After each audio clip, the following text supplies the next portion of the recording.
All right, before I get on to my video content, I just want to give a quick shout out and a little message about a channel. The channel is Wildman307 Outdoors. I'm going to put a link to his channel in the description below. But he has been having his channel sort of attacked by YouTube, whatever you want to call it. I'm not sure, but they have been deleting some of his videos and giving him community strikes. And he's just a young guy, like I think he's like 11 or 12 years old. And he loves the outdoors, he loves hunting, loves trapping, and that's the type of content he puts out. Also exercise. I've seen him do exercise videos and stuff. And his big focus, I believe, he can correct me if I'm wrong or if I'm saying this incorrectly, but one of his goals in his channel was to show other young kids that if they have some type of a disability, he has type 1 diabetes, and he still goes through this, and he wants to show other young kids that you can still get out there and still do what you want to do and stuff. Just it may take a little more effort. I mean, he's out there got to do insulin shots and whatever that all entails. I'm not sure, but and that's the worst part of it, is he's really trying to motivate other young kids to get out there and be active and do things. Maybe not hunt, maybe not trap, and maybe not do what he does, but to get out there and get motivated and stay in shape and exercise and stuff. So that's the sad part of it right there.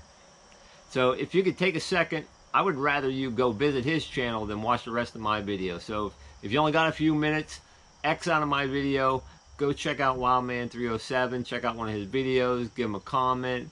He may have a lot of his comments turned off, I'm not sure.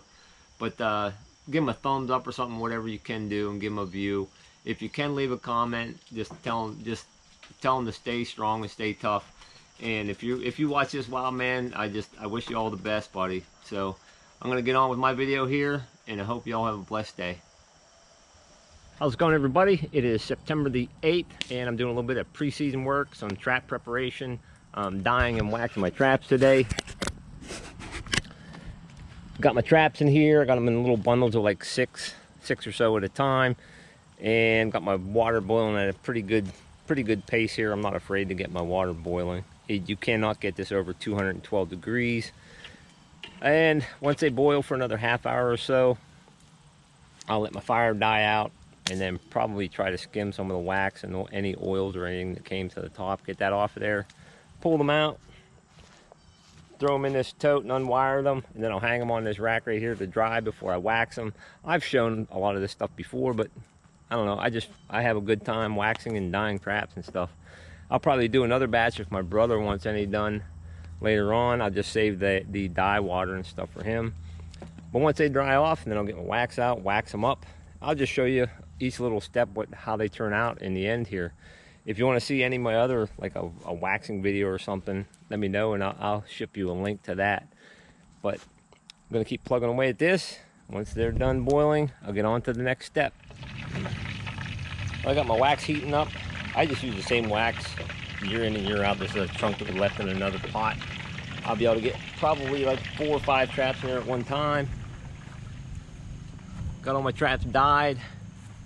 All the ones that need dyed anyways. These are some of the newer traps. These are the new 550s right here. That one. I mean, it took some dye. I mean, they're not completely black or anything, but not too bad. So I got about 40 traps to wax now. I just start dunking them in there. I got split rings on all of them, all except for one. Right here, I gotta get a split ring on that guy yet. So now I just gotta get a small piece of metal between the jaws, especially on the ones that are closed. The offset one is not quite as necessary. I mean, there's only 2 little pinch points there where it wouldn't get waxed. But we'll get something between the jaws and start dunking them in the wax here as soon as it's done melting. All right, I'm waxing my last trap for the day. I can get a hold of this guy here. I always make sure I got a really good hold on the trap before I pull it out. Pull it out nice and slow. Make sure the wax is dripping off like water. And I started putting them in this tote, which is working out pretty well.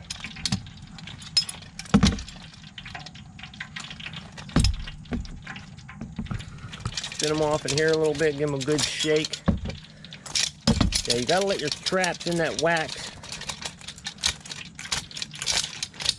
long enough so that it heats up and that wax runs off of there like water. Hang them over here in my rack. Here's some of the ones that are nice and dry. I just like the way wax traps look Nice thin coat of wax on them. They're turning out pretty nice.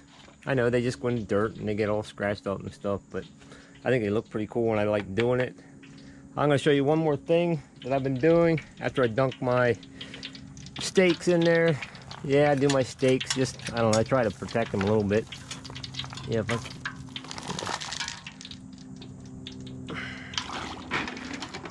get them a little coat of wax on them.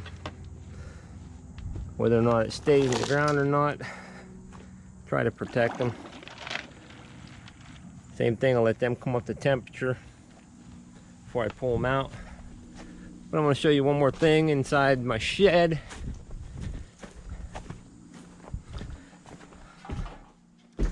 Okay, so the one thing that I started doing last year was on my formed pan covers. This worked out really well. A guy on Trapper Man showed me this, stapling an extra piece of mesh underneath, and it makes like an envelope that you slide over your pan, and that worked really well. I like that a lot. Some of my wax dirt was so fine though that it would go through this, but just for regular dirt and stuff, these work great. Just slide it on there and hold this right in place. I like that a lot. I have two different sizes. This fits a bunch of my traps, like MB 550s, 1 3/4 Bridgers, and Sleepy Creeks. And these are pretty much for my #2 Bridger dogless. But another thing I started doing was when I bed a trap, like Zagger does with his pipe dream sets. I haven't had a whole lot of success with the actual pipe dream, but I like, if I make a trail set or a blind set, whatever you want to call it, I like to just bed the trap in the ground and put some coverings on it. But these flat screens help hold the grass up so it's nice and flat looking. Like if you get some rain and stuff, if you don't have a screen here, it just sort of mats down the grass and doesn't look quite as natural, I guess. But put this there.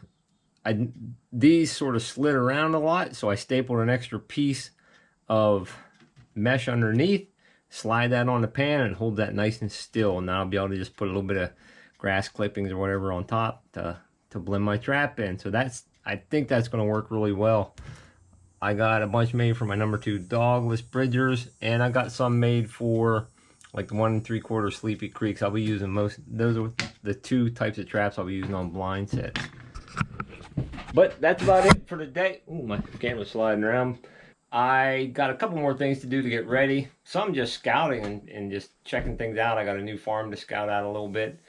And hopefully be setting some steel pretty soon after I harvest a deer with my bow. That'd be great.